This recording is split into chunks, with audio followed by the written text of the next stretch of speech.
Hi guys, are you all there? Hi, Prof. Can you hear me? You all turn on your video so I can see. Don't worry, you don't have to put on makeup. I'm not made up.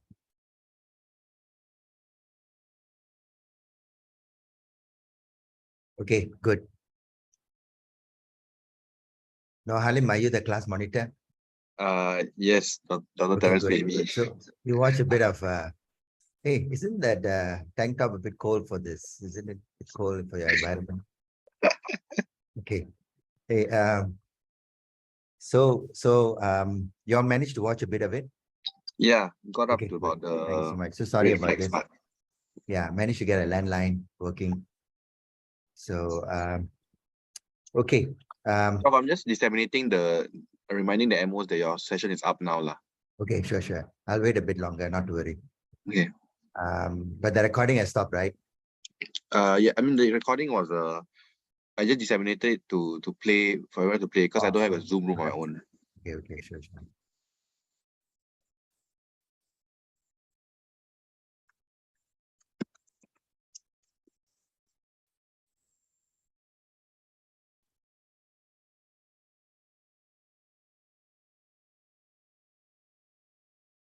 So I think most people are in already.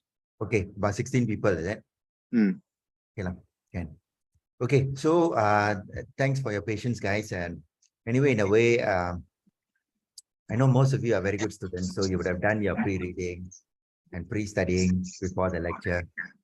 But nevertheless, that half an hour introduction hopefully was an overview. So if you haven't watched it, you can go back and watch again. But maybe in the next 45 minutes or so, I rather concentrate on some cases.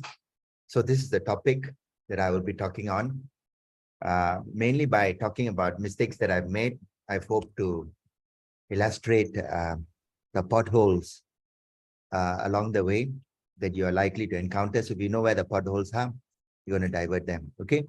So let's start with this scenario.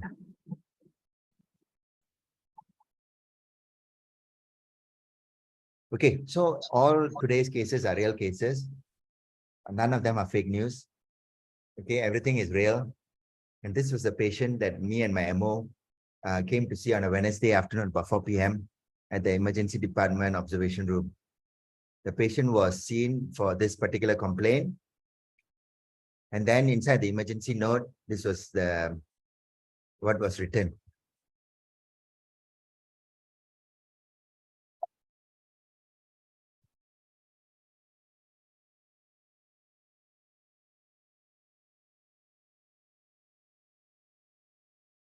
Okay, so this was what was written at the emergency note.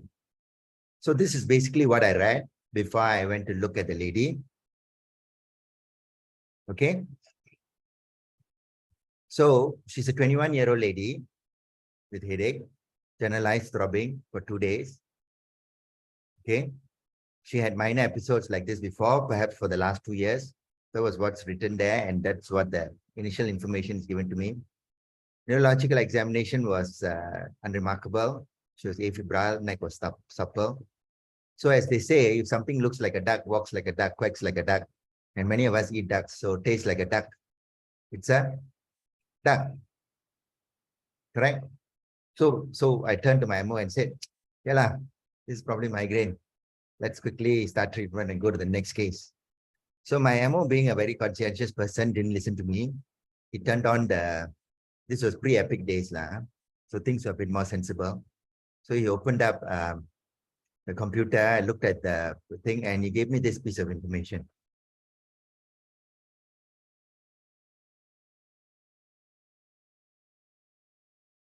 Now, most of you would agree that the difference between this and this is like chalk and cheese, right?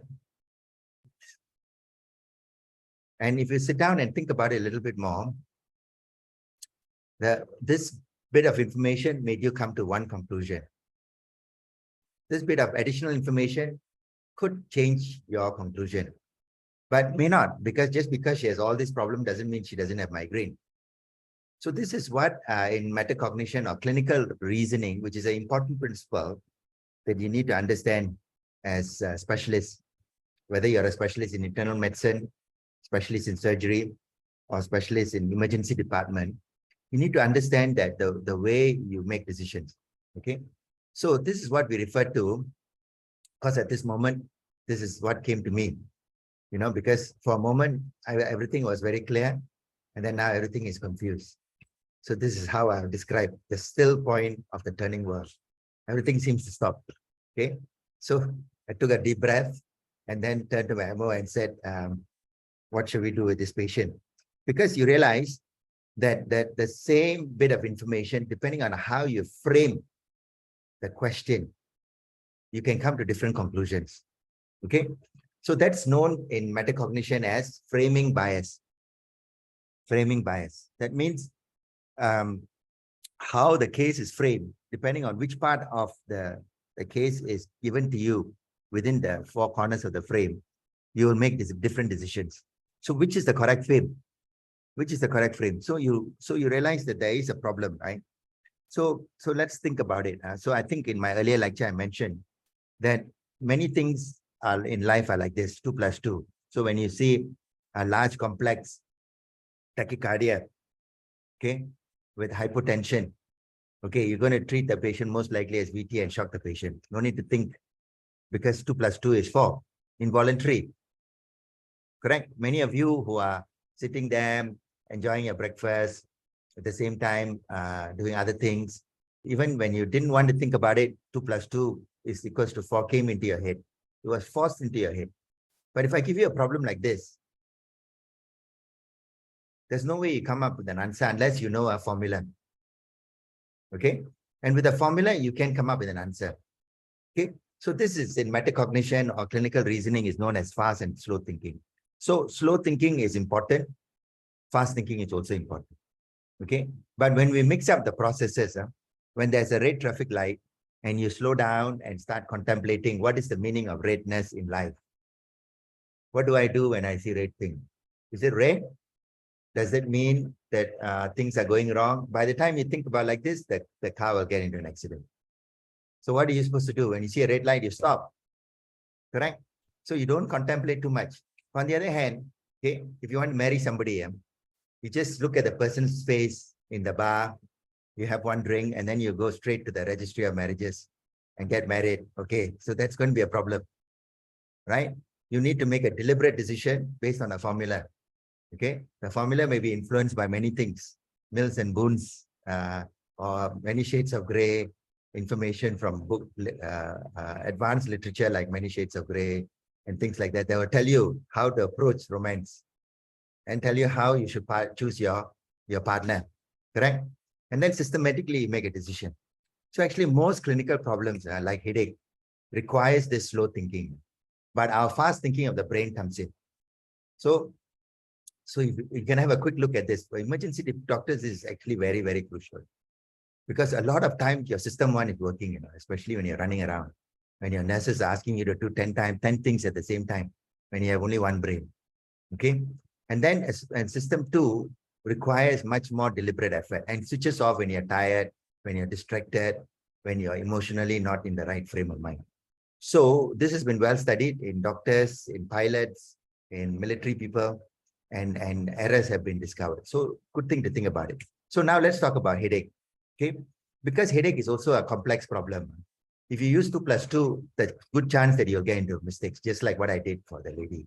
Look like a duck, walks like a duck, quacks like a duck, it's a duck, and I walk away. Okay, but if you use a formula, you may come up to a different decision. So let's try the formula. And headache is particularly difficult, as I already mentioned in my first lecture, or rather the recording you listened to, because it's the only instance where the alarm is also the disease. Now, in modern culture, no matter where I travel, the irony of fire alarms, right? Does anybody ever pay attention to fire alarm? I just wonder why people spend so much money on fire alarm. Because nobody is interested. No, every time the fire alarm goes off, whichever country I go to, it could be the airport or so, but nobody pays attention because they know it's going to be a false alarm. They wait for the public address system. So myself, forget about fire alarms, right? But anyway, that's a different story. But in your body, there is an alarm system called pain. Okay, and it's supposed to ring when you have appendicitis, when you have cholecystitis, when you have a fracture, when you have a shoulder dislocation, right? Or when you have glaucoma and things like that. But in the case of headache, okay, sometimes it's ringing because there is migraine, which is not a disease, which the alarm itself is faulty. But sometimes there is a real fire. There's meningitis, the subarachnoid hemorrhage, So just like fire alarm, you need a system like the public address system to bypass it and come to a solution. Whether this is a real alarm or is it just the alarm itself is ringing wrongly. So that's when you need the formula. And so this is the formula that we talked about already. It's in your notes. The diligent ones would have already studied this, but the rest of us will hopefully read this at some time when you are in between patients or when you're having your breaks at the emergency department. Don't spend time that you're supposed to spend time with your partner, dog, friend, studying all these things because life has got so many things. So in between cases, or when you're having your tea break, or when there's a lull on a Saturday, 7 a.m., when there's quiet ED, if there's ever a quiet ED, then you can sit down and read through these things, okay? But today what I did was, that day what I did to my MO was, okay, since we got it wrong, or maybe we got it right, we don't know, right? Let's apply the three set question and see what we get for this girl, okay? So the first question is, what is the headache profile, okay? So headache profile can fit into one of these animals, okay? This animal is called a zebra because it's got 4 legs, it lives in Africa, it's got stripes, and it goes around in herds, and lions like to eat it. Okay, it looks different from a giraffe because a giraffe's got long legs, long necks. So the same way, a migraine is migraine because it's got certain characteristics. Tension type is got tension type because it's certain characteristics. Now, some of you will remember it by heart, but if you don't remember, you just click on this link, okay, whenever you need to know, and then all the criteria is there. Okay. Okay, so criteria like this will come out. Okay. Then the next question is, what are the red flags? The red flags are the signs that tell you that the patient's headache is not due to the alarm ringing wrongly. It's due to there is something wrong. There is a true fire. Okay. And that can be divided into a checklist of 5. I think emergency doctors, you all know the importance of checklists because checklist allows you to remember things comprehensively. So remember, there are 5 red flags. So go through them. So quite self-evident. Symptoms or signs of focal neurological deficit. Doctor, headache with double vision, headache with right-sided weakness, headache with left leg weakness, headache with one-sided numbness. Okay, these are patients with secondary headache. So admit the patient. Don't waste time. Okay, don't block up your observation room. Just admit. Okay, these patients require evaluation. Okay, any headache that comes with obtundation of sensorium cannot be a primary headache syndrome. It must be a secondary cause. Symptoms and signs of raised intracranial pressure, vomiting, obscuration of vision, headaches that are worse, or coughing. These are signs of secondary cause. Constitutional symptoms. Yes, my headache, doctor, is associated with fever, rash, and I don't have any symptoms of URTI or UTI. So it's just headache and body ache, and I'm feeling very drowsy. So it sounds like meningitis. The last set is important. Well, not so important. The last set is complex in the sense that the first 4 is easy to remember. The last one is a mixed bag. Basically, it refers to headaches that are not common in primary headache syndrome, more common in secondary headaches. When I say secondary headaches, I'm talking about headaches that are due to underlying pathology. Now, thunderclap headache means the headache starts at the beginning and maximizes within few seconds. Now, this is not the same as the worst ever headache. Now, worst ever headache is not necessarily a red flag. Because almost everybody you see in the emergency department will say, doctor, this is the worst ever headache. So it's not so specific. So remember, especially if you are psychologically predisposed, every life event is the worst ever headache in the life. So be careful not to overcall it. But thunderclap headache is very specific. That means at point A, when the headache starts, already 10 out of 10. There's no time for the headache to build up. Now, that is very characteristic of this thunderclap headache, which is often seen in subarachnoid hemorrhage. Almost all migraine and primary headache syndrome, many of you have migraine, so you know, there is like a preamble. You wake up in the morning. Actually, this morning, I've got a bit of a problem. I've got a bit of a preamble. I know it's going to be migraine later on in the day. I know it because I feel a bit woozy, I feel a bit nauseous. There's a bit of throbbing on the right side. And then the next half an hour, I may have some blurring of vision.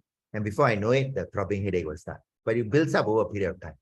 Never like this. Okay. So when you get that, then you have to be careful. Similarly, new onset of headaches that wake you up at night, persistent and progressive headaches, okay, by themselves are not necessarily bad, because we know that patients who misuse analgesics will have prolonged persistent headaches. But if it's something new and associated with other features, it can be a red flag. Change in character again can be a red flag. And then older patients, because most of these primary headaches usually start when you're a young person. Okay, they don't start when you're in the 70s and 80s. Okay. Finally, the patient profile is important. And we gave an example of that, right? This young girl with one particular type of headache, suddenly when you frame it against her comorbidity, the way you look at it becomes completely different. Okay. The fact that she's got lupus with poorly controlled hypertension and she's on multiple immunosuppressants changes the way you look at it. So that's why the patient profile is important. The comorbidities will make it less or more likely for the patient to have an underlying disease that can manifest as headaches, right? Similarly, the patient's demographics will give you a flavor of whether primary headache is possible. So if this story was coming from an 80-year-old person who never had headaches in his life, then you're less likely to think about migraine, because migraine, starts around about your age, right? In a young person. So patient profile is therefore important from 2 points of view. You want to see the demographics is congruent with the headache syndrome, but also what comorbidities you have. Like if I say today, just now I described to you, right? My headache is coming. But if I tell you that I'm a 57-year-old man with retrovirus infection, and I've not been taking my medications properly, I also am an alcoholic, and I'm often sleeping rough on the streets, and I've got poorly controlled diabetes. Okay. Now the same headache, okay, you'll be treating me differently. Because of my alcoholism, I could have subarachnoid hemorrhage. Because of my HIV, I could have immunosuppressed infection. Because of poorly controlled diabetes, I could have complications related to diabetes, including immunosuppression as well as vascular phenomena. So the whole scenario changes just because of the third set of questions. And that's why we have these 3 overlapping buckets. You get 3 overlapping buckets of information. You pour all these things into this bowl and you mix it up. You mix it up here. Okay. And then you decide, what do you suspect? And what is your pretest probability? If your pretest probability is very, very high, then you need to choose tests that are very specific, or in your case, you admit the patient. Okay. But if the pretest probability is very, very, very low, then you could do some screening tests. Okay. So as an example, many of you are general physicians or surgeons. So I'll give you a general example. If I tell you that I'm a general person in the community, I could screen my colonic risk by doing a stool occult blood in the community, because the incidence of carcinoma of the colon is not so high, in the community. But if I come and tell you, doctor, I'm your patient, I'm 57 years old, I've got 5 brothers who all died from CA rectum. Okay. And my sister is having treatment by oncologists for carcinoma of the colon. Okay. And now I'm coming with constipation, tenesmus, blood in the stools, and I've got lymph nodes in my neck. Now, are you going to do a stool occult blood? Useless, right? Right? Because my pretest probability is so high. But if 40 years ago, if I was a person in the community, stool occult blood is okay. Why? Because my pretest probability is low. So if the pretest probability is low, you can do a screening test. The pretest probability is high, you need the most sensitive and specific test. So that is the decision-making process you have to make here. What is the likely primary headache? Is it subarachnoid hemorrhage? Is it meningitis? Is it CVT? And then if your pretest probability is low, okay, maybe I'll do a screening simple test. But if it's a pretest probability is high, then you need to do the most sensitive test. So if I come and tell you, doctor, this headache that I had this morning is associated with fever, and I've got vomiting, and while talking to you, I keep falling asleep because I'm so exhausted from the somnolence. My neck is super stiff. I've got a rash. Okay. And my brother is just being treated for meningococcal meningitis in NCID. then my pretest probability is so high that doesn't matter what my CRP, ESR is, doesn't matter what my CT scan shows. No, you quickly start the antibiotics on this patient, admit the patient for a quick CT and a spinal tap. Only if the spinal tap is normal, then you will disbelieve my story. Correct? Because it's so high, the pretest probability. But if I come and tell you, doctor, I'm a chronic migraine, and because of stress of waking up, I'm 4 hours behind you or 3 hours behind you, stress of waking up at 4 a.m. and getting everything organized and not finding internet and everything, and my migraine just came on, and I've got a bit of warm feeling, but I don't have any rash. But then at the same time, my neck is a bit stiff, and I'm living in this community where there is an outbreak of meningitis. In this remote hospital where there's outbreak of meningitis, then you may say, okay, my pretest probability is low, I look too well, so maybe I'll do a CRP and ESR. If the CRP ESR high, okay, better admit this guy, do a spinal tap, and treat for meningitis, right? So you see the same set of information, depending on other information, you make a decision. So this is what you guys as specialists must learn from now onwards. As medical students, you guys were learning a lot of knowledge. But now as specialists, it's application. Application means clinical reasoning. How can I cut with my brain better? How can I dissect the patient's data to make a more accurate and a more comprehensive diagnosis? So some of the principles that I'm talking about are based on this kind of a concept. Okay, so let's go back to our real case again. So now my MO and I decided, okay, let's apply the 3 rules. Rule number 1, what is the characteristic of the headache? Okay, we agree. It still looks like migraine. She's a young woman, one-sided throbbing headache with nausea and vomiting. She gets it once every few months, usually during menopause. If she misses a coffee, the headaches are more likely to come. If she is seeing a lot of bright lights, there's a lot of photophobia, so she needs to wear sunglasses when she goes out in the desert, so if there's a desert around her. Okay, so these are the symptoms, and I think it's migraine. Okay, the next question is, okay, the next question is, what are the red flags? Okay, what are the red flags, right? What are the red flags? So we went through the 5 checklists. Initially, remember, we just made a cursory examination. We didn't go through a checklist. As you know, in emergency department, you all must have been taught about the importance of checklists, right?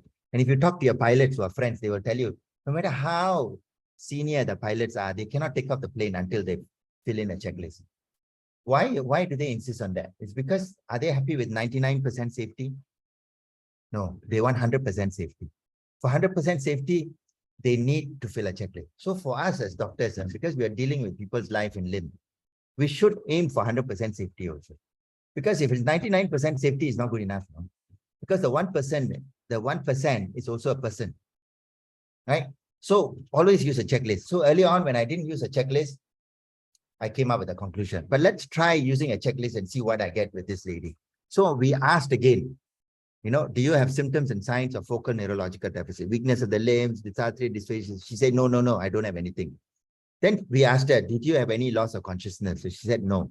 But at that time, her mother, the long-suffering mother, who was standing about 2 meters away from the bed, ran towards us and said, Doctor, I heard you say whether she lost consciousness. Actually, she did. I'm not sure why she's telling you this. Yesterday, my husband and I we were watching a movie, and then we heard a sound in the room. We went into the room and we found her unconscious. Okay. And then like about 2 minutes later, she woke up. And then when she woke up, that's when she started complaining of headaches. So now got red flag. You see, and the red flag came out only because we asked a specific question. Sometimes we say patients are poor historians, right? But that's because sometimes we don't ask a systematic set of important questions like a questionnaire. Next, we went down to symptoms of raised intracranial pressure she didn't have. And then we asked about fever. Of course, the emergency department, there was no temperature. But the mother at this point also mentioned that yesterday when she fainted, because this was during COVID and all these things, right? So people carried thermometer. So she did check a temperature. And the temperature was not normal, 37.7. Now, you and I will know 37.7 is not something to get excited about. But remember, this lady is on cyclophosphamide, and many other immunosuppressants. So we have to be grateful to her that she even mounts a fever, right? So this low-grade fever may be important for her. And then when we went through the characteristics of the headache, the mother again, and of course the patient also says, yeah, actually, doctor, my usual migraines don't last so long. Usually they will go away after I take a nap. This one has been persistent for 2 days. So we have one definite red flag and 2 pink flags. Slightly not so red, but something to make us think whether this could be a second problem. And of course, we realize that this is a lady who has a lot of reasons for secondary headaches, right? She has many reasons why. Because if she has polycontrol hypertension, she could have a hypertensive emergency like press, right? Hypertensive emergency presents headaches, okay? Because she's got lupus nephritis, she's on steroids, you know, and lupus nephritis is nephrotic syndrome, they are immunosuppressed. So she could have cryptococcal TB or bacterial meningitis, and she may not mount the classic fever. And because she's got vascular pathology, maybe she's got aneurysm that ruptured, you know, and caused this problem. So there are many things that could happen in her. If she was a 12, if she was an 18-year-old person with none of these problems, then the way you look at this would be very different, correct? So do remember to take 3 recipes, just like making your rendang. You must have 3 different pots of ingredients. You put them up, mix them up, and see what comes up. So in this case, this is what came up. I don't know whether you all agree. My MO and I thought, okay, pre-test property high, pre-test property low. We thought that she could have hypertensive emergency. She could have, because she's got thrombophilic, you know why? In nephrotic syndrome, you lose a lot of albumin and your prothrombotic, antithrombotic proteins, right? So you're prothrombotic. So the risk of cerebrovenous thrombosis, and then lupus also, they have higher risk of cerebrovenous thrombosis. So we thought these 2 are very high. Meningitis, we thought not so high. So we put it in the lower down. And subarachnoid hemorrhage and intracerebral bleed, we thought was very low because the emergency doctors had done a plain CT and it was negative. Okay, so this is what we thought was our reasonable list. I'm not sure whether you all agree. So based on that, for the ones with very high probability, we chose the most sensitive and specific test. But because meningitis was not thought to be very high, we did a blood culture, we did a ESR and CRP, but we didn't start antibiotics straight away. We didn't do a spinal tap also. Okay, I don't know whether you agree with that. But if let's say this woman was obtunded, neck stiff, then this order would have changed, correct? Okay, so with this, we walked, you know, the usual things, right? Observation room, there are tons of patients to see. So after making this decision, we handed over to the on-call registrar and went to see the next patient. Then after that, while we were seeing the last few patients, almost 5:30, 6 o'clock already, then the next, this results came out. So with these results, we cannot ignore, right? So we have already done the blood cultures, but we still thought that the risk of meningitis was not super high. So we didn't want to do a spinal tap in the emergency department. We started the patient on ceftriaxone 2 grams twice a day and vancomycin and ampicillin, which is the protocol, NA-cyclovir, which is the protocol for immunosuppressed meningoencephalitis. Okay, so we started the patient and then we were waiting for the MRI. Where is it? So MRI, MRV was pending. So we went home and told the registrar to call us. Then about 11 p.m. while I was sleeping there, registrar calls me and says, actually the scan didn't show CVT or press, but actually showed small beaded vessels, okay, suggestive of CNS vasculitis with strokes happening at the same time. Of course, the strokes don't cause the headaches, but vasculitis, which is inflammation of the blood vessels, which is actually an important diagnosis I should have considered here. Because lupus patients are prone to vasculitis, right? And that's why they get kidney disease and all that. So they can have CNS vasculitis too. So I should have thought of this, but I didn't. But I still got away with it because the investigation that I chose roughly covers the vascular pathologies. So this patient actually had central nervous system vasculitis. So immediately we started our pulse methylprednisolone, called the rheumatologist. The rheumatologist came the next morning. started the patient on cyclophosphamide. Okay, so this was a real case now. Okay, so let's look back. What are the errors here? Firstly, we already talked about framing bias, right? So if you only collect some information, so it's just like, in social media, we put pictures of ourselves, right? And the picture is framed only to show our beautiful features. And then you open up the whole frame, then you realize, oh my God, this is what I really look like, So depending on how we frame it, we can look very beautiful, very butch, or very whatever, So that's framing bias. Okay. So remember, you are prone to this bias. There's a pothole there. When you're driving, there's a pothole, you're not going to go into it. Okay. Now, anchoring bias is another bias that's common in us. And that's the 2+2 part of the brain working. That means you intuitively, instinctively, spontaneously, involuntarily, you made a decision really. After you made the decision, you only, fix on that decision, only collect information on that. You stop collecting any more information. Okay, so that's the anchoring bias. The next important bias here is that there is a general misconception that imaging conquers all diseases. But the most serious meningitis, the CT scan will be normal, the MRI will be normal. Okay, so remember, there is a fallacy that if you scan everybody, all the serious diagnosis is solved and you are covered. It's not true. Similarly, temporal arthritis can end up with the patient blind, but CT scan will be normal, MRI will be normal, right? So you need this decision-making process, okay, to decide what is the likely primary diagnosis and what is the pretest probability and what test do I order, okay? If the test is a very high sensitive test, in your case, you just admit the patient, okay? Okay, so next case, okay? This is again a real patient, a 65-year-old man with headache, generalized throbbing in nature, okay? And he's my patient. And he's been seeing me for about 5 years for functional disorders. You know what's functional disorders, right? So disorders that are not due to any pathologies in any one organ system. But he had various non-specific aches and pains, dizziness, which are non-specific anxiety-related dizziness.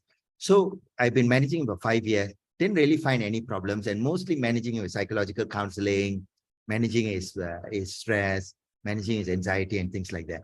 So he's one of those patients your heart will sink every time he walks into the clinic because really, not easy to handle. So he gets admitted to the ward this time without my knowledge, without me seeing him. And the house officer calls me and says, "Doctor, your patient XYZ is admitted for generalized headache." And my heart sinks straight away. What do I do? What do I do? I know that this is a psychosomatic guy, right? And he's got generalized headache. I say, not this man again. So throbbing headache, must be tension headache. CT scan normal, right? Yeah. Just give him some Panadol and discharge him. Don't waste your hospital beds, He's always got lots of complaints. So what is that? That is anchoring bias, right? So the decision has already been made by the fact that he previously had all these problems. Okay. Then of course I asked my house officer, "Oh, so did he complain or anything else?" Or the house officer said, yeah. Apparently he's very stressed recently by the fact that he's getting divorced and his divorce lawyer is very lousy and the wife is taking away all his property. So he's very, very angry and stressed. So why do I only ask this question? This is the anchoring bias. You already decided a psychosomatic, right? So I only want to collect information to further reinforce my bias. So that's common in all of us, no? So if you don't protect yourself, these errors will happen. And what I'm teaching you for headache applies for all of medicine. So you can use it as a general physician, as a surgeon, orthopedic doctor, gynecologist, emergency doctor. These are all common biases, okay? So I only wanted to know about his stress. I didn't ask about his temperature. I didn't ask about his blood test. I didn't ask about his other characteristics, nothing. So I said, please, just treat him with tension headache, discharge him. I can see him in my clinic. Exact words. Okay, I'm not couching it in any euphemism. This is exactly what I told the house officer. But luckily for me, this patient was admitted to the ward, right? There was a ward consultant, one of my colleagues, Dr. Adeline. Adeline is one of our best neurologists. Luckily, she was the consultant. So she remembered the 3 rules. Okay. She didn't just listen to me, she listened to the 3 rules. So what did she say? Let's look at the headache profile. So very interestingly, this 65-year-old man, even though he's got all kind of non-specific, from pelvic pain to aches and pains to all kind of funny symptoms, he never complained headaches, all his life. So this is a new onset headache. So he doesn't have a primary headache syndrome.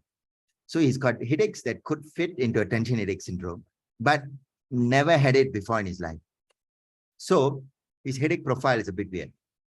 Well, of course, I didn't get that information, right? I was only interested in the fact that he was stressed by his lawyer. Okay. Then the next thing is she went through the 5 checklists.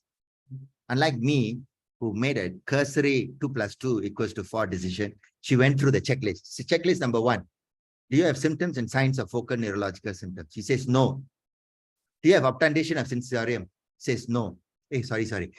Do you have symptoms and signs of focal neurological deficit? When specifically asked, the patient said, doctor, what do you mean by focal neurological deficit? Or she said, or weakness of the arms and legs. And then you go through a checklist of all the cranial nerve symptoms. Lower cranial nerves will be dysarthric dysphagia. Middle cranial nerves will be facial weakness and numbness. Upper cranial nerves will be diplopia. At this point, the patient says, yeah, doctor, actually, you're right. I have been having on and off double vision for the last few days. And some vague obscuration of vision. Okay. So he does have some focal neurological deficit. It may not be real because he's psychosomatic, but the fact is he has got some symptoms. So cannot throw away, must put it in the list. Does he have symptoms and signs of raised pressure? No headache associated with vomiting, no headache worse on lying down, no headache worse with coughing, nothing. Does he have constitutional symptoms? No fever, no lethargy, nothing to explain that. Okay. Characteristics of headache? Yes. A bit odd because it's a new headache, persistent for the last 5 days, not responding to analgesics. Okay. So 2 relative red flags. Then she went on to go through the patient profile. Then she found that my notes was full of all these admissions for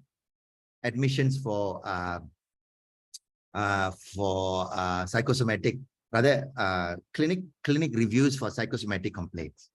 But nevertheless, she decided to look for other comorbidities. Okay, so this is just a slide to remind you that you must go through the 5 checklists. Don't go through 3, don't go through 2, because the 4th one may have the answer. So exactly like what the pilot checklist or your operation theater checklist, right? These are all introduced to make sure that we are 100% right by design rather than by default. Okay. Okay. So what is the 3rd set of questions? Patient profile, right? So besides the psychosomatic complaints, she also found out that between my clinic visits, since my last clinic visit, he was actually admitted to Kutekpa Hospital, a different hospital, okay, for a TIA symptom. And because he was a 65-year-old smoker, he was completely evaluated, and they found, to their surprise, Asian patients rarely have bilateral carotid disease. He had bilateral carotid disease. So he was advised for carotid endarterectomy. He was considering, and he was supposed to see the neurosurgeon and outpatient. In the meantime, he was started on antiplatelets. Okay. Now, is this history relevant or not relevant? Well, being a very clever doctor really put everything together. Okay. He's an elderly man, not Chinese. So he's actually an Indian patient. So, I'll come to you why the demographics is important. He's got no past medical history of primary headache syndrome. Comes in with what sounds like tension headache, but for the first time, has 2 red flags: transient obscuration of vision and double vision. Okay. Headache characteristics a bit unusual because it's unremitting and not responding to pain. And he's got vascular disease. That's a little bit unusual. So she rang me, and said, hey, Uma, your patient is here. And I said, yeah, Adeline, your husband called me, he's the crazy guy. Please discharge him. Then he said, no, but Uma, I must tell you, something odd, he's got some double vision and he's got this large vessel disease in the neck. Now, I don't think this is temporal arthritis, but I think before discharge, I want to do an ESR, CRP, and see whether this could be temporal arthritis. Then I said, yeah, actually, you're right. I didn't know about this bilateral carotid disease. Of course, I've got a bit panicky at this stage because I realized that I was being a bit sloppy, right? So what she did, she went and did that test. And guess what?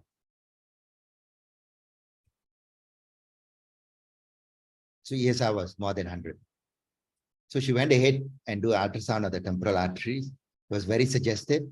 Patient refused a biopsy, but with this evidence, patient was started treatment of temporal arteries. Okay. So where did I go wrong? Okay. Firstly, didn't use a formula. Instead, use my 2+2 part of the brain and effortlessly, involuntarily came to the premature conclusion that this is another one of his psychosomatization. Okay. And I use anchoring bias and confirmation bias. Basically, anchoring meaning I anchored the diagnosis based on what I already know about him. Confirmation bias meaning I only continue to collect information that further verifies that what I already know, not looking for other evidence that are against it. Okay. The CT being normal again is another fallacy here, because CT can be, even MRI will be normal for these patients. Okay.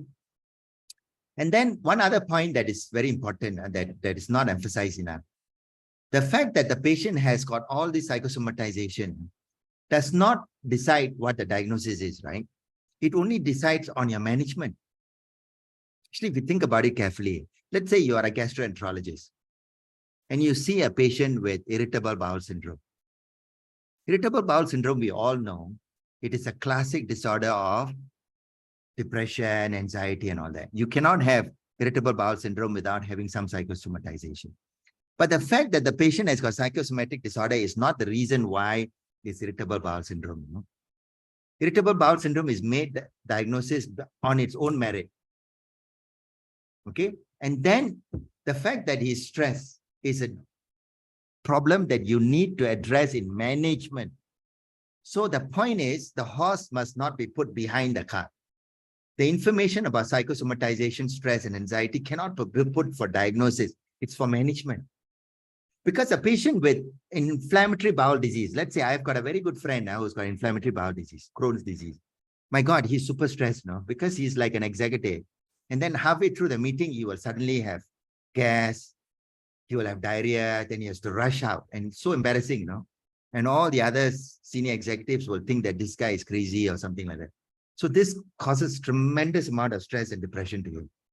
But that doesn't make his inflammatory bowel disease irritable bowel disease, right? So therefore, your diagnosis of psychosomatic disorders would be based on the criteria for the diagnosis. But after you've made a diagnosis like irritable bowel syndrome, tension headache, diagnoses that are almost always associated with depression and anxiety, you as a good doctor must go and explore the patient's social history, psychological history, and everything. And then to adequately manage this patient, you have to address their depression. You understand what I'm trying to say, right? So in other words, as an ED doctor, taking psychosomatic history and all that is not important at all, because you're not going to manage this patient long-term, right? So you should just focus on the objective bits of the history and then leave it to the ward doctors or the long-term physicians or the managing doctors for the long-term to address the psychosomatic features, psychosomatic factors that are perpetuating this disease. Okay. So don't make a diagnosis based on psychological factors. Psychological factors should come in at the management stage. So like this man, if let's say it turns out to be just pure tension headache, for me to manage this patient's tension headache would definitely require me to engage the fact that he's stressed, he's anxious. You know, I need to get a counselor to deal with his divorce proceedings and things like that. So otherwise his headaches will never go away. So you understand, right? It's a subtle point. So by dissecting out, just like your morbidity rounds, by dissecting out why you went wrong, I hope we have emphasized, number one, the importance of the 3-question algorithm. Okay. Now, number two, the conscious effort to prevent your 2+2 part of the brain to intrude. You need to use the conscious part of the brain, a formulaic part of the brain, to make a conscious decision. Then remember that certain investigations are overrated in medicine, in neurology, like CT scans, MRI brain. Okay, they don't rule out all diagnoses. you must go through this process. You must go through this process, okay, of putting the 3 pieces of information, deciding what is the most likely diagnosis and what is the pre-test probability. If the pre-test probability is very high, choose, just like the example of the stool or cut blood I gave you. Okay, if the pre-test probability is very high, you can choose a simple test for screening and reassure the patient. But if the pre-test probability is very high for that disorder, you either choose the most sophisticated test, or in your context, most of the time, you just admit the patient. Okay, so let's quickly summarize what we have learned in headache metacognition. The 3-question approach helps you look at all the data in total rather than act on one piece of information, okay, and prevents you from over-relying on the 2+2 part of the brain, which is the involuntary part of the brain that is going to give you intuitive answers which are not necessarily correct for a complex clinical problem like headache. Okay, the patient's comorbidities and factors change of vary the frame. Okay, please ignore the bell. Huh? The bell is actually, I'll tell you the story about the bell in a minute. Okay? But please ignore the bell. It's not a fire alarm. Okay, I work in this community hospital where this bell is rung in the morning, where all of us, doctors, nurses, everybody have to wake up and do area cleaning. So all these boys men in the audience will know area cleaning is what we do in army for clearing up the place, right? So in the name of service, we are supposed to wake up in the early morning because it's now 6 a.m. in the morning and do gardening, clean the place and everything just to show that we're all equal. So you guys have given me a break today. Because of you, I don't have to go and do area cleaning this morning. Okay, but coming back to this, so just ignore the bell. The patient's comorbidities changes the way you approach the problem. Okay, so elderly man with diabetes, hypertension, past history of cancer will have a certain predisposition to diseases, as opposed to a 60-year-old person who's completely fit, who golfs every other day, has got no bad habits, no smoking, no alcohol history, no comorbidities. The way you address his complaint will be completely different from the other. Now, it doesn't mean that the golfer, the healthy person, cannot have a bad disease. Doesn't matter. It doesn't mean that the elderly man with diabetes, high blood pressure, and cancer will always have a bad disease. You all know that, right? Of course, you know that because you all are mature physicians by now. Okay, but this is all statistical probability, and this is what we are supposed to do. Your brain is supposed to be doing using a matrix. It's supposed to make a decision.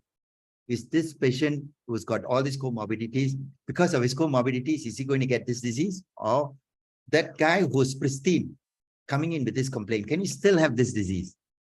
Okay, so it's a much more sophisticated thought process, and that's why we teach you as postgraduate students, because this is what you need to do for the rest of your life. Okay, so this is what I was alluding to. Okay, this is an important concept, whether you're seeing a patient with a chest complaint, abdominal complaint. If somebody comes to you with abdominal pain, abdomen is soft, non-tender, he's a 17-year-old boy, the pain is not even in the appendix area. So maybe you'll do a full blood count and reassure the father, okay, your son doesn't have appendix. Okay, but if the guy comes in, bent over, the pain is in the right iliac fossa, gives you the classic story of starting in the right hypochondrium, now spreading to the center, abdomen is guarded, the guy doesn't even let you touch the thing, temperature is 39 degrees, blood pressure is 80 systolic. Now, this guy is an appendicitis, unless the laparotomy is negative, right?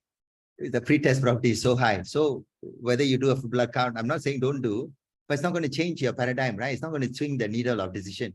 You need to admit the patient, quickly resuscitate, and start whatever is necessary for acute ruptured appendicitis. Okay, so remember, that's an important concept. We don't talk about that in medical school, but very important concept in postgraduate teaching.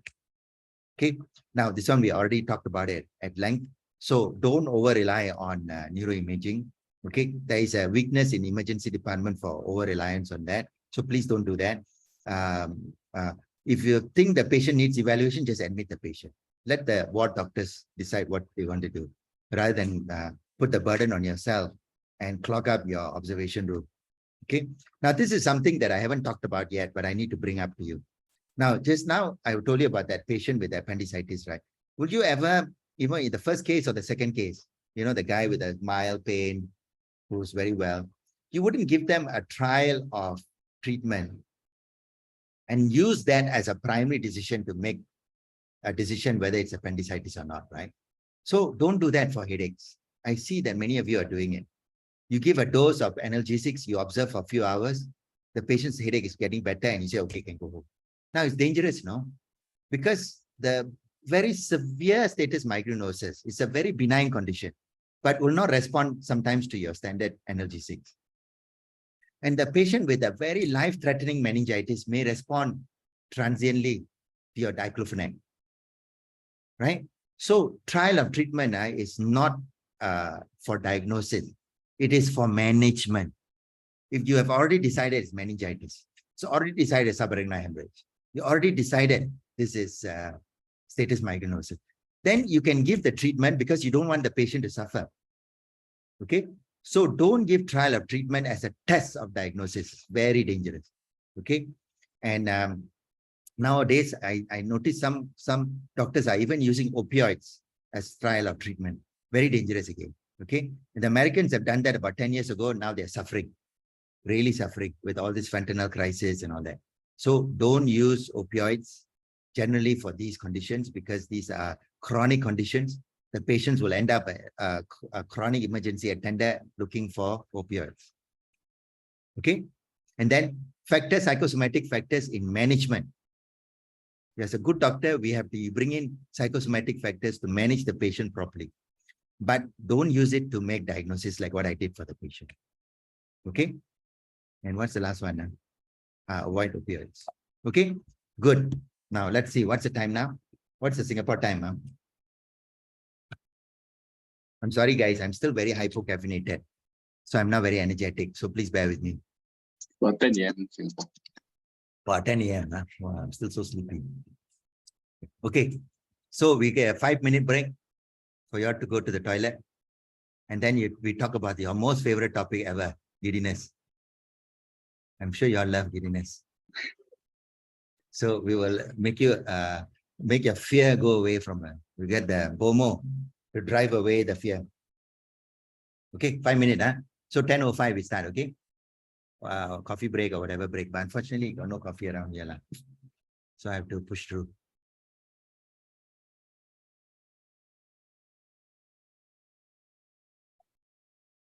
What's the headache and the emergency doctor? I don't know why I put headache and the eye doctor.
Okay, guys, shall we start?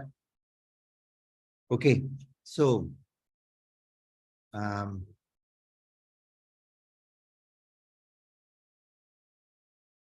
so the introduction is very similar to the headache thing. So basically, there are many ways you can think about dizziness.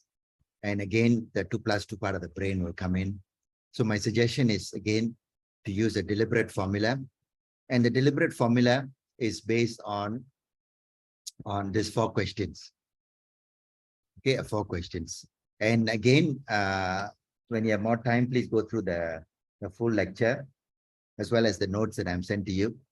And it explains the details and the various nuances about the 4 questions. Okay, so the first question is basically trying to decide whether the problem is one of your vestibular balance system, which will be vertigo, okay, or is it a feeling of loss of consciousness?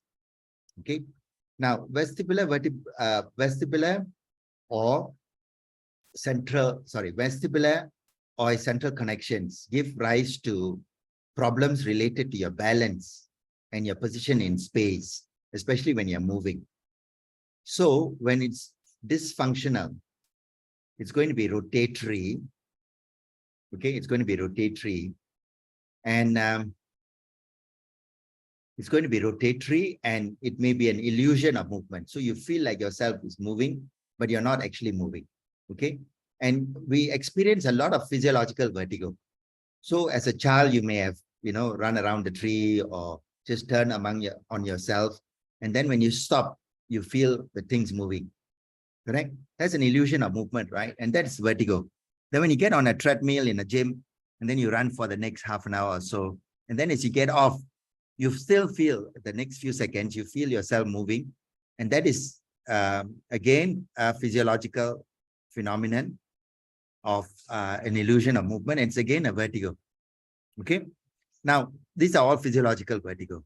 And of course, this physiological vertigo experience can, of course, be used to ask the patients to ask whether this is similar to the physiological vertigo that we experience. Another time when we experience physiological vertigo is when we have motion sickness at the back of the car. Now, most of us won't describe it as vertigo, but actually it is. Because you get this nauseous feeling, you get this feeling that the world is turning around, you feel like everything has gone very, you just don't feel right? And that's because of overstimulation of the vestibular system. So it's also a problem of vertigo. So you're not surprised that you often nauseate, you feel very unsteady, you get out of the car, your walking is not quite right. Okay, so remember, these are all sensations related to the vestibular system. Now, on the other hand, if you have non-vertiginous dizziness, it's a sensation of near faint. So there's actually no movement. It's just obtundation of sensorium. So a few split seconds, your brain is not getting oxygen or nutrients. So during that period, your brain is not functioning. If this persists, you're going to faint. So that's basically what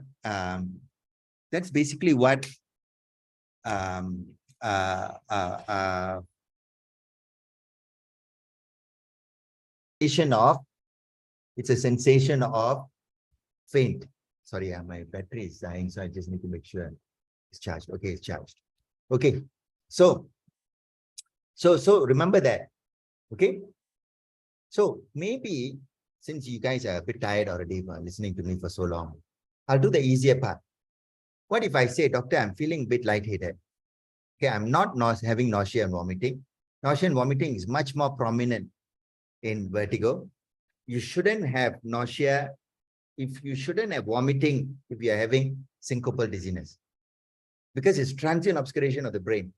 Okay, so I'm coming to you, doctor. It's much worse when I stand, when I walk, or when I stand for a long period of time. I'm not losing balance per se, but if I continue to do this, I feel like I'm going to lose consciousness. The voices are getting soft, the vision is getting darker, and before I know it, I'm on the floor. Okay, so I'm describing to you a sensation of dizziness that is non-vertiginous in nature. So what is the approach to that? Okay, the formula is very simple. All you need to do is remember this diagram. And that's why I want to do that very quickly and get it out of the way. Okay, what diagram do you need to remember? This diagram. Okay, because what causes transient hyperfusion of the brain? Just think about what brings blood to the brain. It could be a problem in the source itself, the heart. So if your heart has an arrhythmia or a heart block, during that period, there's no blood flow to the brain, right? What's the patient going to feel? Lightheadedness, non-vertiginous dizziness. If the blood supply is restored because the arrhythmia is resolved, the patient will feel good again. He will come to you, doctor, I had a transient non-vertiginous dizziness. So remember, it could be in the heart in terms of a rhythm problem. But if the rhythm is normal, there's no atrial fibrillation, there's no ventricular fibrillation, there's no heart block, it could still be a problem in the heart when the flow is obstructed. So in young patients, they have hokum. In older patients, they have aortic stenosis. So I climbed the overhead bridge. As I reach the second level, suddenly I feel a bit lightheaded. Why? Because the heart is pumping through my stenotic valve. Correct? So that is an important cause for non-vertiginous dizziness, cardiac causes. Now, if you have screened the heart, ECG, heart examination, good clinical cardiac examination, and you find there's nothing wrong with the heart, then go to the next thing. What's coming out of the heart? The blood. Okay, maybe it's something wrong with the blood. And a lot of things in the blood can give you non-vertiginous dizziness. Hypoglycemia, hyponatremia, hypercalcemia, hypocalcemia, okay, acute uremia. All these things can cause patients to feel transiently or persistently non-vertiginously dizzy. This is a common problem in geriatric medicine and general medicine. In fact, septic patients are often coming to you complaining of non-vertiginous dizziness also. Hyponatremic patient, very commonly they'll come and tell you, doctor, I feel a bit gong, feel boo-boo. The common words that people use for dizziness. And then you check the sodium, you realize it's super low. Okay. Okay. So if the blood, and of course, anemia is a very important cause for non-vertiginous dizziness. And if anemia can cause non-vertiginous dizziness, the converse, polycythemia, can also cause non-vertiginous dizziness. Okay. So if the blood pump is normal, if the blood is normal, then the next thing is maybe the blood pressure that's transmitting this blood to the brain is abnormal. So that can be transiently low in postural hypotension, either due to drugs, due to hypovolemia, or due to autonomic failure. And once you know these causes, you will quickly find the causes and you will fix them. So if the person comes to you with a bleeding GIT, comes to you, doctor, I feel non-vertiginous dizziness. You check the blood pressure, it is 120. And then when you ask him, he says, yes, doctor, I've been having black stools for the last 2 days. So that's the cause of his non-vertiginous dizziness. Okay? Okay. Now, if the blood pump is normal, if the blood pressure is, if the blood is normal and the pressure transmitting is abnormal, maybe the problem could be in the blood vessels. But fortunately for us, the blood vessels to the brain, and there are 4 blood vessels. So most of the time when blood vessels are abnormal, the patients present with a transient ischemic attack rather than syncopal dizziness, because there are 4 blood vessels and they are circulating and co-anastomosing in the circle of Willis. Co-anastomosing in the circle of Willis. Okay? So remember that.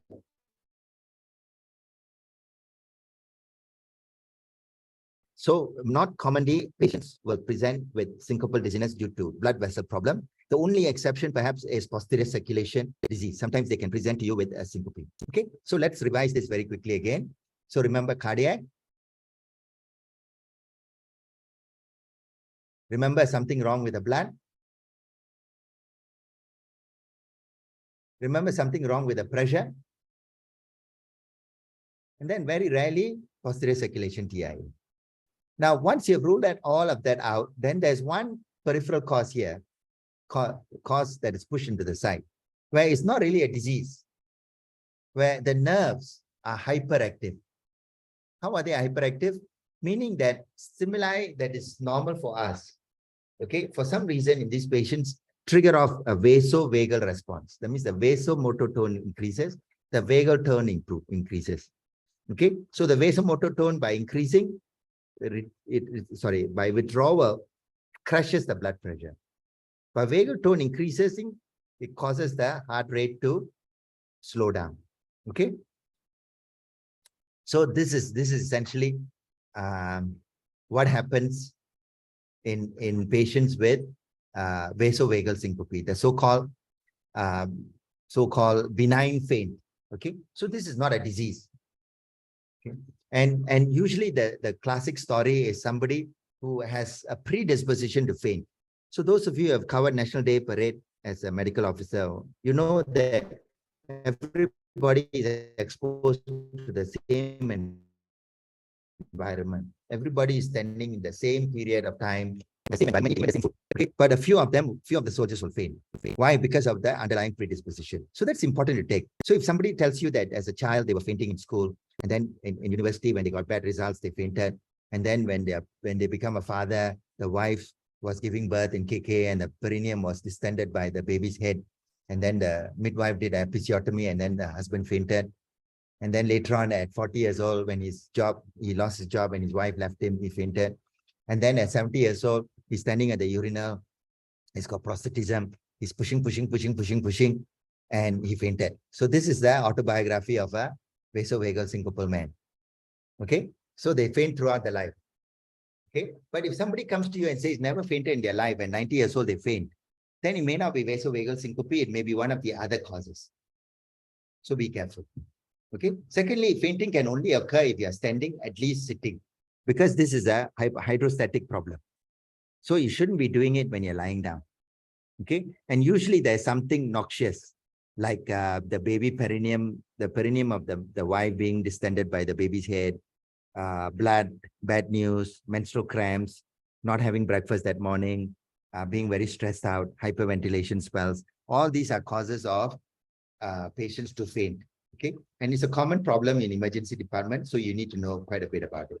Very interestingly, some of you may be interested in evolution. There is an evolutionary basis to it. Okay, and the evolutionary basis of our fainting is got to do with the fact that some of our ancestors, like the animals, like opossum is one example. The cockroach is another good example. They often play dead. I don't know whether you have ever noticed that. If you see a cockroach in the house and you want to kill it and you hit it with sublethal force, you don't crush it. Okay. And then you think that you have killed it, you walk away, come back 1 hour later to clear it, and it would have gone away. So what the cockroach was doing was the sublethal force injured it. And instead of running away, he realized the chances of survival is much better if I fool the guy by pretending to be dead. Okay. So it shuts off its, well, the cockroach doesn't have a vasovagal system. It's got some other thing. But if you can feel the pulse of the cockroach, it's probably going to be very low. You know, so it just shuts off the system and makes it look like it's dead. Now, most predators have a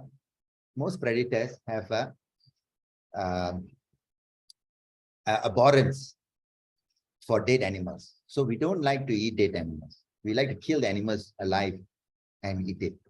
So there's a chance that when an animal dies right in front of you or pretends to die, we walk away. Now, this reflex was an important reflex in animals, but for humans, it has become a nuisance. Why it's become a nuisance? Because our brain is not at the same level as the heart. Our brain is above the heart. So when we are in an erect posture, even stimuli that are not life-threatening, that are not limb-threatening, like menstrual cramps, noxious stimulus, or emotional stress, can induce in some patients tremendous vagal tone, tremendous withdrawal of vasomotor tone, and the patient's blood pressure drops. Okay. So that's the approach to syncopal dizziness. Okay. But what if the person says, doctor, I am dizzy, but my dizziness is not due to loss of consciousness sort of feeling. It's everything around me is turning like crazy. And if I don't quickly sit down, I'm going to fall And while I'm doing this, I'm vomiting all over you. That sounds like vertigo. Okay. If it's vertigo, then the next question we must ask is there central or peripheral features? So what are central features? Well, it's easy to go through the checklist. Go through a checklist of all the cranial nerves. Okay. Go through a checklist of all the cranial nerves. Okay. So double vision, facial weakness, facial numbness, dysarthria, dysphagia. So this will be cranial nerves 3 all the way down to 12. Then after that, go through the limbs, weakness of the limbs, numbness of the limbs. Okay. If they say negative to all of that, then they can still have a central nervous system problems. And this is elucidated by these 3 other physical findings, which I'm going to introduce to you. And this is the basis of the so-called HINTS test. HINTS. Okay. So what is the basis of the HINTS test? HINTS test is based on the fact that peripheral nystagmus, okay, is always unidirectional. It does not change direction. Okay. So for example, this lady,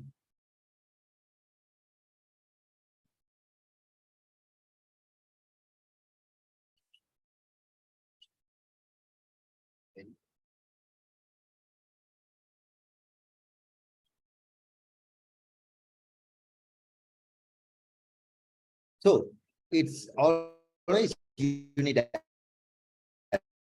But you notice that when I remove the visual fixation with these classes, now you don't expect this because you're going to carry around these classes, right? These are what we call classes, visual fixation, and they make the nystagmus more apparent in peripheral disorders. That part is not important to you. What is important for you is appreciate the fact that nystagmus is always in the same direction.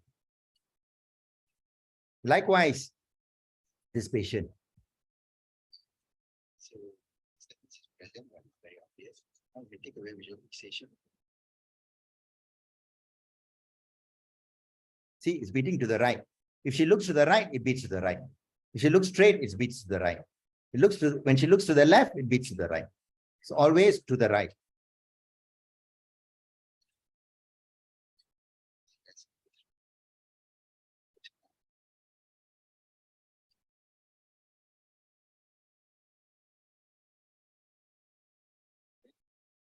Okay.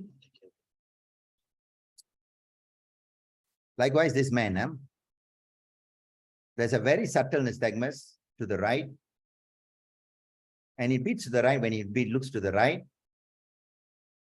When he looks to the left, it doesn't change direction. So this is consistent with the peripheral nystagmus. So that's the key thing. No business to change direction. Okay. Now, no business to change direction. What about this lady?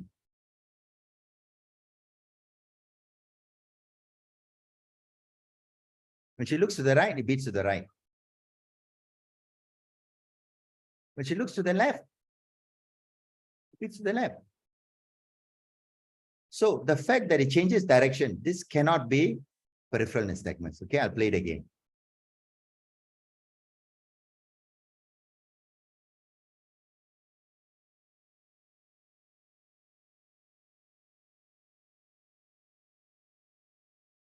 So direction changing nystagmus is always central. Peripheral nystagmus has no business to change direction. This is another example of another central cause.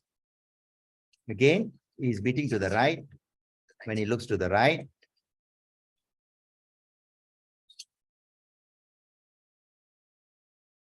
another central cause that's very important for you to recognize and start these patients on immediately high doses of thiamine. Otherwise, they end up with permanent short-term memory loss. So you can see here. Now he's beating to the left, right? So this is classic central nystagmus. Okay. So if the nystagmus is peripheral in nature, meaning it doesn't change direction. Okay. If the nystagmus is central in nature, it beats according to the direction it looks. Look to the left, beats the left. Looks to the right, beats right. Look up, beats up. Looks down, look down, beat down. Okay. So that's one thing to do.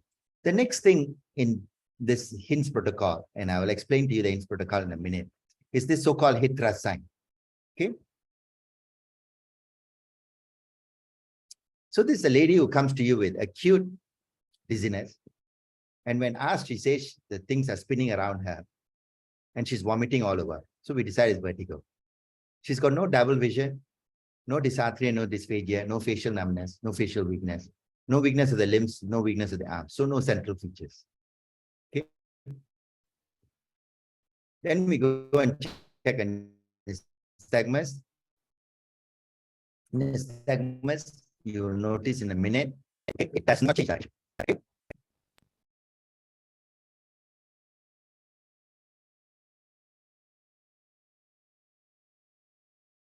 Nystagmus, I'll show you nystagmus. Huh?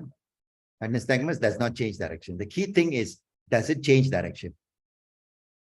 When she looks to the right, it's very subtle, but it's beating to the right. When she looks to the left, important thing is there's no nystagmus. It doesn't change direction, but there's no nystagmus also.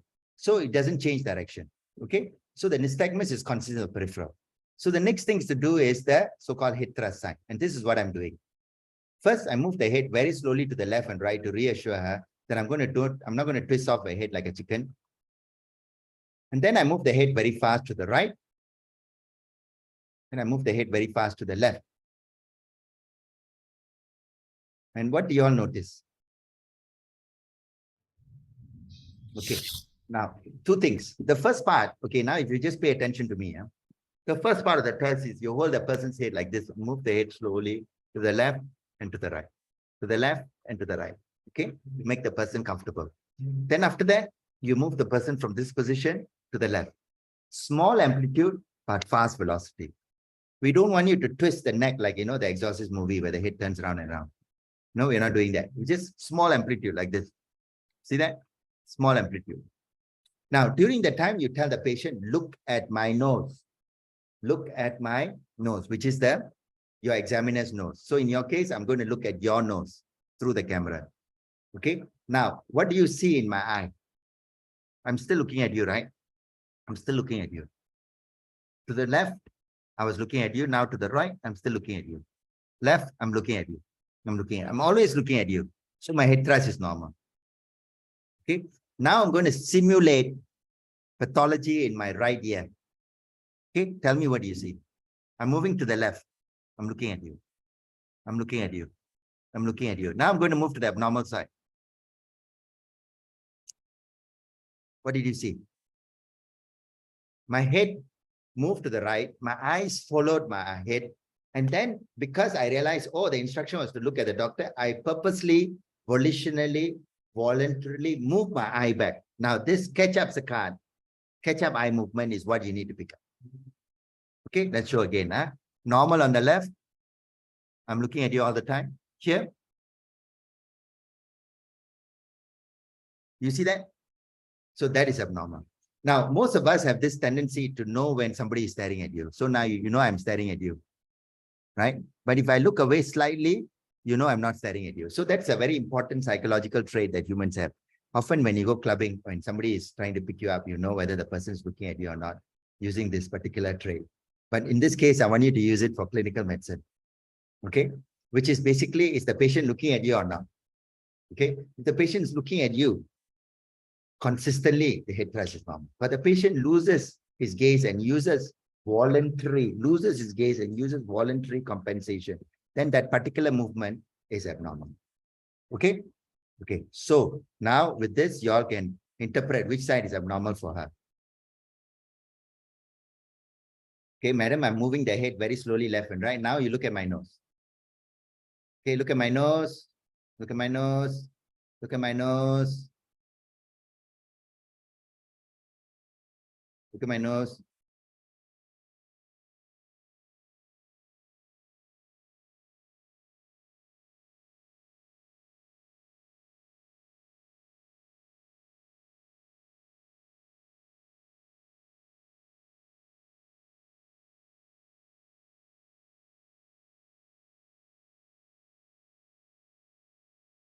Did you see the difference? Everyone agree? Okay, now that you all know how to diagnose it, okay, tell me what's wrong with this patient.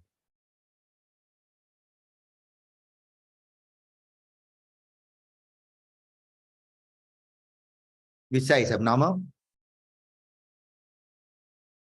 All of you agree, right side is abnormal. To the left, he is looking at you, looking at you, looking at you,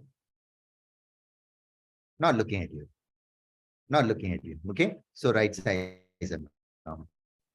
So the skill required is for you to practice. It takes about 1 or 2 months. The first 1 month, you'll be overcalling a lot of positive head thrust because sometimes the patients are not interested in your nose. So they're not looking at your nose consistently. So if it's correct, it will be there all the time. So move your head fast, but short amplitude. Okay.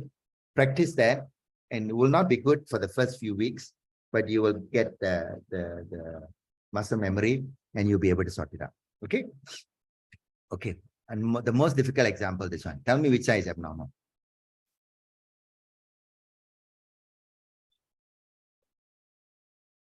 Very subtle, right?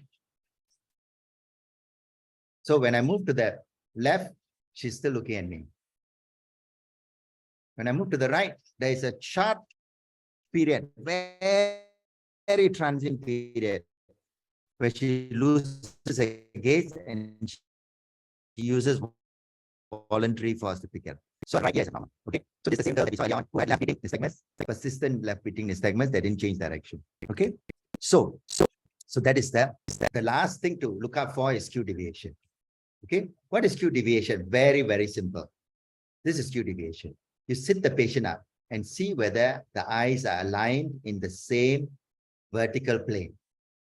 If one eye is up, one eye is down, it's called skew deviation. It's vertical deviation of the visual axis. Vertical deviation of the visual axis. That's it. Okay, now let's put everything together. So if somebody comes to you with dizziness and you have decided it's vertigo, you go through all the questions for central signs and there's nothing. Then you look for the nystagmus, and the nystagmus is peripheral in nature. You do the head thrust. The head thrust is positive. The skew deviation is absent. Skew deviation is absent. So this patient must have a peripheral vestibular disease. Okay. If, on the other hand, the person says, doctor, I'm spinning like crazy. Okay. And the spinning is associated with vomiting. So I got vertigo. This vertigo is associated with dysarthria dysphagia, double vision, right-sided weakness. Admit the patient. He has central disease. Full stop. No need to ask questions. Just admit. But if he says, doctor, I got no double vision, no dysarthria, no dysphagia, no numbness of the face, no weakness of the face, no weakness of the body, no numbness of the body, no unsteadiness of gait. But you do the head thrust on him. It's negative. The nystagmus changes direction every time he looks to the left or looks to the right. Okay. And there's a skew deviation. This is a central disease. Admit the patient. Okay. So this is the basis of the Hinds protocol. Okay. Why is it called the Hinds protocol? Wait, I think we need to readjust the. Why is it called the Hinds protocol? Head impulse. Positive. Nystagmus is of the peripheral nature, and there's no skew deviation. Okay, points towards a peripheral disease. If the head impulse is negative, nystagmus is direction changing, and the skew deviation, this points towards central disease. Now, two important caveats. If the patient already has central nervous system symptoms and signs, no need to apply the Hinds. Don't waste time. Okay, number one. Number two, you only apply the Hinds for an acute vestibular syndrome. Okay, where the differential diagnosis is between stroke in the posterior circulation. Oh, that's a nice dog. For a stroke in the posterior circulation versus vestibular neuronitis. You cannot use the Hinds protocol for chronic vertigo. Okay. Okay. Don't worry. We'll come to that in a minute. Okay.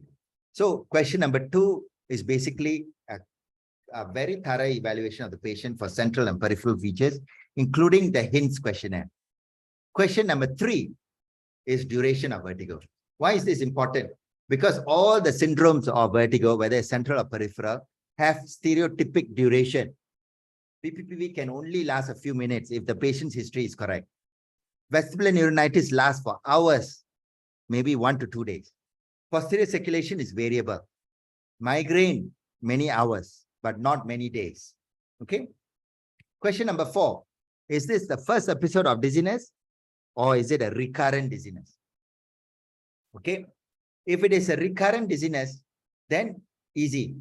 We are dealing with a recurrent syndrome like BPPV, posterior circulation TIA. But we know TIAs can be recurrent, but can they be chronically recurrent? Do you ever see a patient with TIA that's going on for the last 6 months? No, right? Because TIAs will either progress to a stroke or they will resolve. So TIAs can be recurrent, but usually in the last few weeks to months, not more than 3 months. And if you want to be conservative, not more than 6 months. Migraine is another vertiginous syndrome that's recurrent in nature. Okay. On the other hand, some vertiginous syndromes are uniphasic, like vestibular neuronitis never recurs. Remember that, there's a common error to say recurrent vestibular neuronitis. To have vestibular neuronitis twice is like having Bell's palsy twice. You're very, very unlucky. Okay, it's lightning striking a place twice. Okay, it can happen, but very rare. Okay, so posterior circulation stroke can, of course, be recurrent if it's TIA, but in many patients, they come to you first time and that's it. So uniphasic illness, think about that. Multiphasic illness, think about that. So essentially, you have 4 questions. And now let's put the 4 questions together. Okay, let's put the 4 questions together. Okay, if a person has dizziness and is spinning in nature and is vomiting all over, okay, he's got clear-cut CNS features, double vision, dysarthria, dysphagia, weakness of the body. It's recurrent and it's lasting few hours for the last few days. What is this? This is a TIA. It's a high-risk posterior circulation TIA. Please admit the patient. Full stop. No questions asked. Right? Next. Patient complains of vertigo. Okay. Spinning with vomiting, not syncopal. Okay. I have got no dysarthria, no dysphagia, no double vision, no weakness of the face, weakness of the body, no weakness of the limbs, no numbness of the limbs. It's my first episode ever. And it's lasting many hours. Okay, what are we dealing with? Now, many of you have biases and you will say this is peripheral. But you realize that in the second question, we haven't answered it. We have no data to support peripheral or central. So you have to keep an open mind and collect more data. What is the more data? What is the more data? Hints. So in this particular scenario,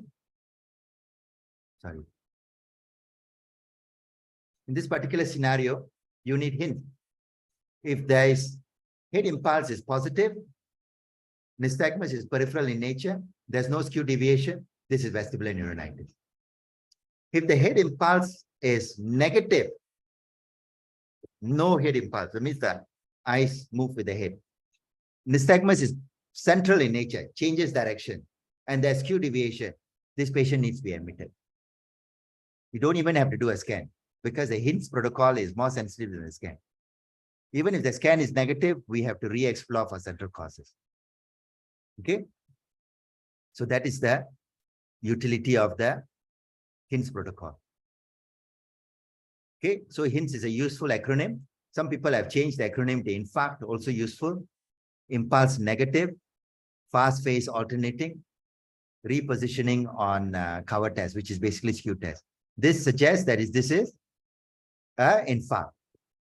So in a way, this may be easier for you to remember. Okay. But remember, HINTS cannot be interpreted alone. We must be examined together. So if there's other physical findings to suggest central nervous system disease, you don't even have to go to HINTS. Okay. Okay. Scenario number 3. Vertigo, no central or peripheral features, many times, but each time is like 1 to 2 minutes. Then this can be TIA if it's a central disorder or BPPV. So what must you do? do collect further information. Just like hints, do collect further information. What further information? BPPV test. Okay. Now, for your seniors, I've conduct workshop every 3 months on how to do all these things. So your seniors know how to do it. But there's a lots of videos that I've enclosed in the notes for you to study it. Okay. Do them because these are very useful tests because they are very diagnostic. So like this lady has got BPPV because of the induction of nystagmus by positioning a head in this position. This is known as the Dix-Hallpike maneuver. This is the supine head roll maneuver. Looks like a horror movie, but actually it's a supine head roll maneuver for horizontal canal BPPV. Okay. This is my boss previously, my teacher. Now he's much older. There was his in the 70s picture. Down. Very 70s. Looks. Not that I'm that old, but in his 70s, he did this video. So he's doing that therapeutic maneuver for BPPV. Again, you don't have to learn it today, but you can go through this video, start practicing, head is then brought down. And your seniors know how to do it. Okay, so these are the videos that I've enclosed for you. Okay, we're going to finish soon. Okay, so last scenario. What if the person has got vertigo, no central or peripheral features, recurrent, but lasting many, many hours for many years? So can this be TIA? Well, difficult, right? Because TIA cannot go on for many years. Can it be BPPV? Yes, you will do the BPPV test, but BPPV test will be negative in these patients because this one is going on for many hours. These are migrainous. Okay, most of you with migraine will know that your headache is associated with vomiting and nausea. But there are some days when you just have nausea and vomiting without headache. So that is migraine vertigo. So migraine is actually the commonest cause of young people having recurrent vertigo, lasting hours, but terribly underdiagnosed. Okay, so remember to take a detailed history about migraine. If they have migraine, then these episodes could be migrainous in nature. Okay, Meniere's is terribly overrated. Okay, many patients who are labeled as Meniere's often have migraine. Okay, the difference between migraine and Meniere's is 1, migraine is super common, Meniere's is rare. 2, migraine is not associated with hearing symptoms, while Meniere's you have tinnitus and progressive hearing loss. Okay. So in summary, what have we done? Okay, we have emphasized, just like with migraine, just like with headache, we realized that dizziness can be a complex problem. And if you use the 2+2 formula, you will come up with errors. So use a proper formula. The formula is based on the 4-question approach. One is it vertigo or syncopal? If it's syncopal, think about all the organs that can be wrong. Heart rhythm, heart outflow, blood flow, blood pressure, blood vessels. If all these are normal, is this a normal fainting spell? Okay, that's for syncopal dizziness. If you decide that it's spinning with nausea and vomiting, it's vertiginous dizziness. Then the next question you need to ask is this got central features? If there are central features, just admit the patient. Okay. If there are no central features, look for additional factors like the HINTS protocol or the BPPV test to look for either central or peripheral features to support one of the differential diagnoses. But if the person has a very chronic history of recurrent vertigo, often associated with migrainous headache, okay, then this patient must have migraine vertigo. Just like a Quentin Tarantino movie, we started off with migraine and we ended off with migraine. So the first scene and the last scene is always the same if you remember Quentin Tarantino's movies. Okay, thank you very much, guys. So I've went past time, so no time for questions. You all can email me. And thanks for your patience. And I'm very sorry I look so unenergetic and apathetic because I haven't had my coffee. So it's quite painful to talk through hypocaffeinated state. So please forgive me for the lack of energy. But nevertheless, I'm very enthusiastic about you understanding this. Okay. Thank you very much and have a good day. Hopefully you won't be tortured by the long waiting list. Thank you very much, Prof. Goodbye.